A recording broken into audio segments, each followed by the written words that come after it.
What is going on, everyone? Commodore Last here today, bringing to my review of One Piece manga chapter 941, titled Ebisu Town's Most Beloved. Now, this week's chapter of One Piece has a lot to go through, so let's jump into the chapter itself right now, right away.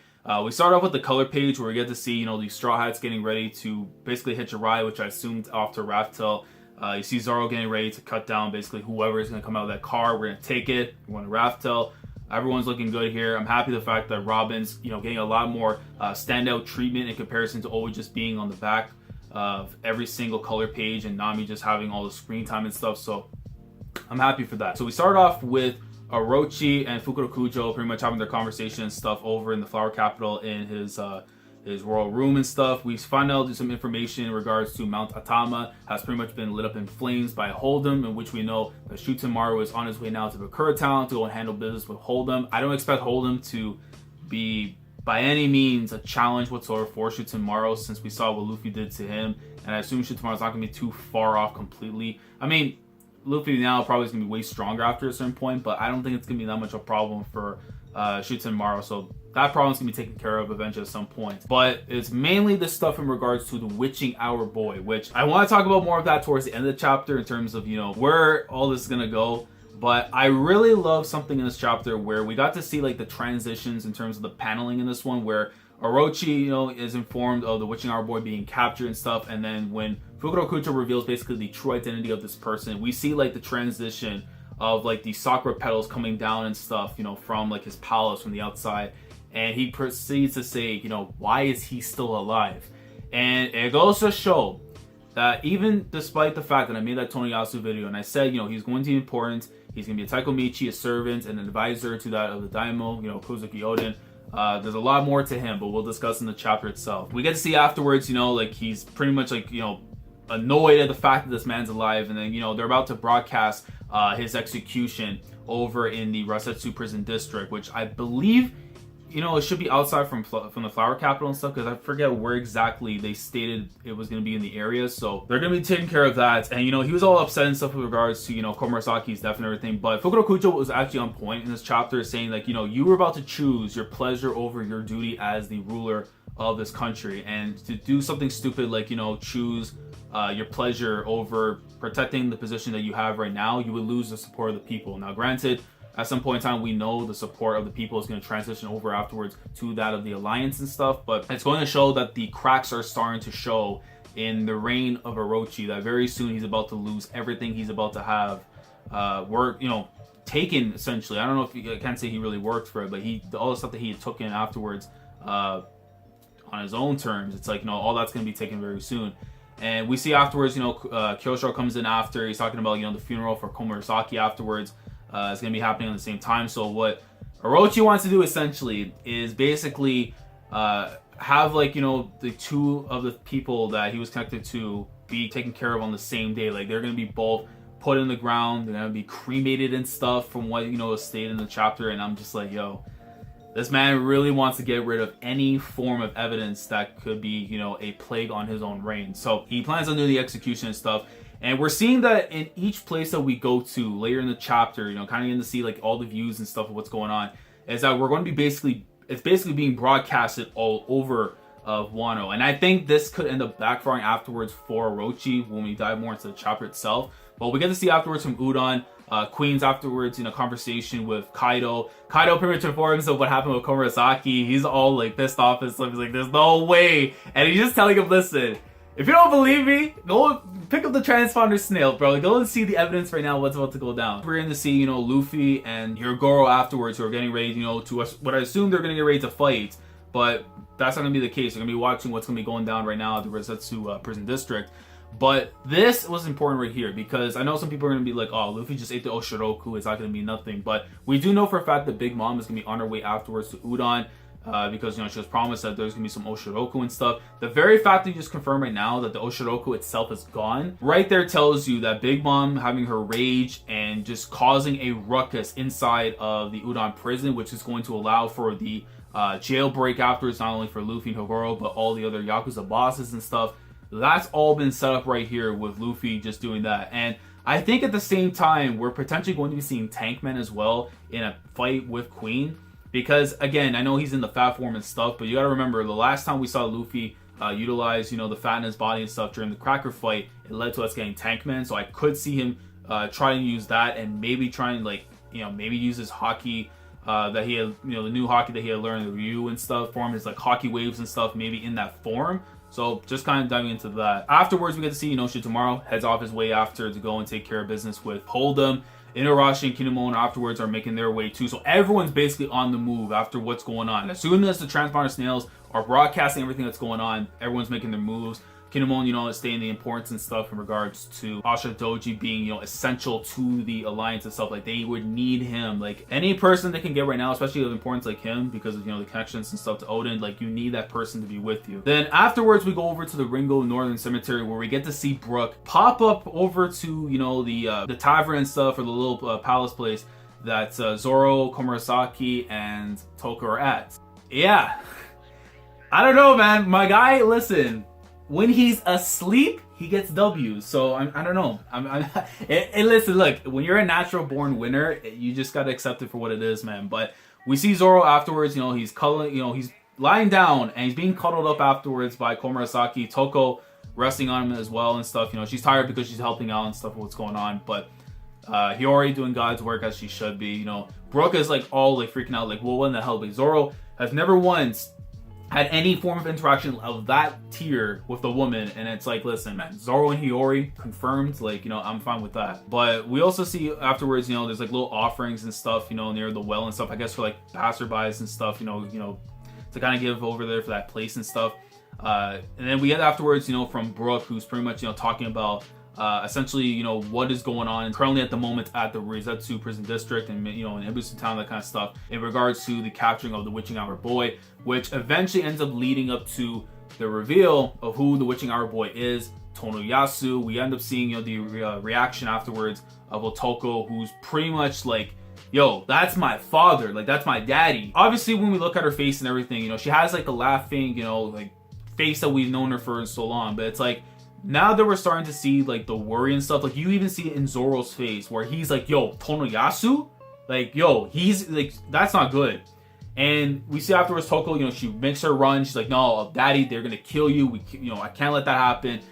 And when she finds out about the execution, she's heading off straight now to the district itself. Komurasaki, Brook, Zoro, they're making their way right now to go and try and do something, because let's be honest. So we know that for a fact that Tonoyasu is not gonna die out like this. Again, Oda could surprise us like crazy, reveals what needs to be revealed afterwards in regards to what Tonoyasu is going to say and everything, but I doubt he's going to end up going out anytime soon. And I think, not to mention the fact that we're going to get Law as well, potentially showing up here to go and rescue his crew. The more people that the Straw Hats are going to have in that facility, if I can speak, in the area that they're pretty much going to be in, I do think that there's a chance that they're going to be able to take care of business as is. But I also think at the same time that even though you have like the headliners and all the other people that are going to be within that area and stuff, I do feel like the chance of the Big Mom rage in Udon might lead to those people having to go and take care of business again with her, and switch the importance of what's going on over here to over there. Because if you think about it, with another Yonko and stuff within the area, and let's say for potentially that Big Mom's crew decides, they end up making their way somehow over the waterfall and they enter within Wano, Kaido has his hands filled essentially with, another Yonko's crew, and this could be what leads to all the heat and stuff that we're seeing that's being placed in this one area being pushed onto Big Mom, which I think is critical for them to kind of, regroup and figure out how they're going to try and take care of things so that they don't get caught afterwards. Because as of right now, the alliance and everything is going to be pretty much revealed. Not to mention the fact that it's being broadcast and stuff of what's going on. They need something that's going to be enough to turn the tides and kind of, focus on something else instead of themselves. So Big Mom, again, with a rage in Udon, might be critical to that. And afterwards, we go over to the district and stuff. We see, like, the carriage and stuff, which is carrying what we assume Komurasaki's dead body, making its procession way over and stuff. And they end up talking about afterwards, Tonoyasu being crucified in Ebisu town, where we see pretty much, everyone just talking about what's going on.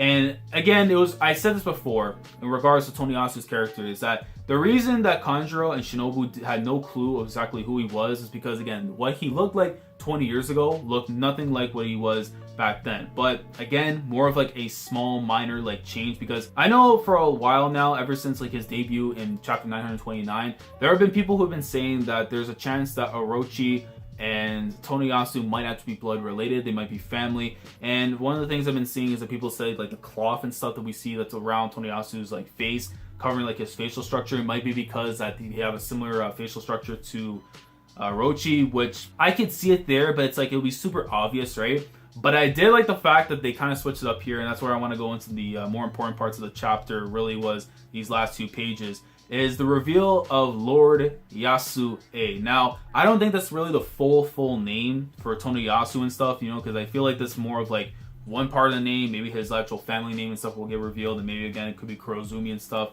But there's revealing the fact in the past that Yasu was in fact a daimyo of the Kozuki family, which I found was a little bit weird. I figured like it might be a translation error because it confirmed that he was the daimyo of the Hakume and he was known as Yasu the Hedgehog. And to kind of touch on the hedgehog part, we saw like the design and stuff, what his hair was looking like and everything too. But I think this also kind of confirms to me as well that Yasu in fact might actually be a Delphi user, and if he is a Delphi user, his zone type will be that of a hedgehog. Again, with his hair all sticking out and everything, the reason he had the cloth on and stuff was to protect, you know, the facial feature that people knew of Yasu was the hedgehog itself. So I think that would be the case. But again, the whole importance of this character, you know, being a daimyo of Hakumai, and, you know, he being close to that of the Kozuki family. I don't think it's going to say he's the daimyo of the Kozuki family. If anything, it'll probably restate again the whole, he's a Taikomichi, which again is an advisor to that of the daimyo of Kozuki Oden and stuff. And it clearly shows, like, you know, he's a shadow of his former self, because he used to be like a strict man back in the day and everything. And the end of the chapter, man, I think this is one of those things where the anime itself is really going to hit home.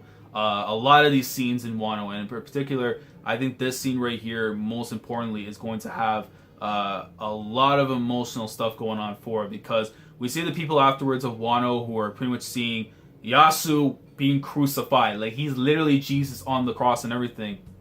And it's like, man, this dude over here says, look, y'all haven't forgotten about me, but guess what? Your efforts are going to be useless, because as long as I am alive, Orochi will never let me escape. But I gotta apologize for all of you for 2 reasons. And I have one thing I want to tell that idiot Orochi, because once I've said my piece, I can finally leave this world with a smile on my face. This is where I do want to talk about what exactly Orochi might end up doing afterwards in that case, because I feel like one of the 2 things he might end up saying is in regards to their Momonosuke being in fact alive, which I know is a very dangerous thing to do, especially since you're broadcasting this to all of Wano, because again, they don't want to know that the living heir and stuff to Kozuki Oden is in fact alive, and someone that they can rally behind, you know, could be there within the country and stuff. Because the moment they find that out, you already know, like, they're gonna be searching high and low for this kid to execute him. But I also think another thing that we could see from Tonoyasu is in fact him revealing something regarding Orochi that could have the people of Wano turn on Orochi and then join the side of the alliance, which will be in a way having the entire country behind Luffy and the rest of the alliance during the actual battle of Onigashima. And that could be telling, you know, exactly how Orochi came to the throne, because as we know, Sukiyaki was the former shogun and stuff, you know, Oden's dad and everything. I mean, he could potentially say that, you know, he found out exactly how Orochi came into power. It tells him exactly about the deals and stuff with Kaido, what he was doing, the reason that maybe he was the one that assassinated Sukiyaki and then led to the death afterwards of Oden. Like, I just feel like there's a lot there that the reason why we saw earlier in the chapter why Orochi was like so afraid and scared of what was going on about him being alive is because, again, this is a guy who probably has information that Orochi just doesn't want revealed to the public eye. And the fact that you're broadcasting all of this, it's like, yo, you better get rid of him quickly if you don't want to get that information leaked out. So I do think that's going to be the case as well, you know, those two, the things he's going to say. But I think the thing he's going to tell Orochi more or less is that he knows Momonosuke is in fact alive, and he's going to be the one to end up taking over the throne afterwards. But the other thing I can see as a possibility too in regards to Tonoyasu is that if you guys know the character that he is based on, basically, Iyasu Then there's Nobunaga, and I could be butchering the last name, but Hidehachi or Hidetochi and stuff. But basically, those are the main 3 people who unified Japan long ago. And at some point later in his life, Ieyasu ended up becoming the actual shogun of, Japan. So, or like the emperor and stuff. So basically what I'm seeing here is that, say on the possibility that Momonosuke decides, you know what, I'm not going to take the throne. I'm not going to be the usurper. I'm not going to take the place of Orochi once he's, the country of Wano's been liberated. And let's say, for example, Hiyori's like, yo, I'm not about the throne. I'm not about the royalty and politics and stuff. I just want to lead, a normal life. I do feel that this could also be set up potentially for Tonoyasu to end up taking the throne itself, and he ends up becoming the new shogun of Wano, because put it like this, the people of Wano know of him. He was at one point in time beloved. He was connected to the Kozuki family and stuff. And I feel like this will be a good way to kind of like, have somebody that they can trust, who has a connection and ties to Odin back in the day, and someone that they can believe in to, change Wano and become back to what, they knew of it long ago. Maybe under the reign of Sukiyaki, it was actually under peace and stuff. Maybe Tonoyasu would be that one character to do that. So that's how I can see things playing out just from all the stuff in the chapter. But I did feel, it was a great chapter this week in comparison to what we got last week. A lot of stuff to talk about. Probably some more information I really want to talk about more into, Tonoyasu's character and stuff now. But I'm curious to know what you guys think down in the comment section below.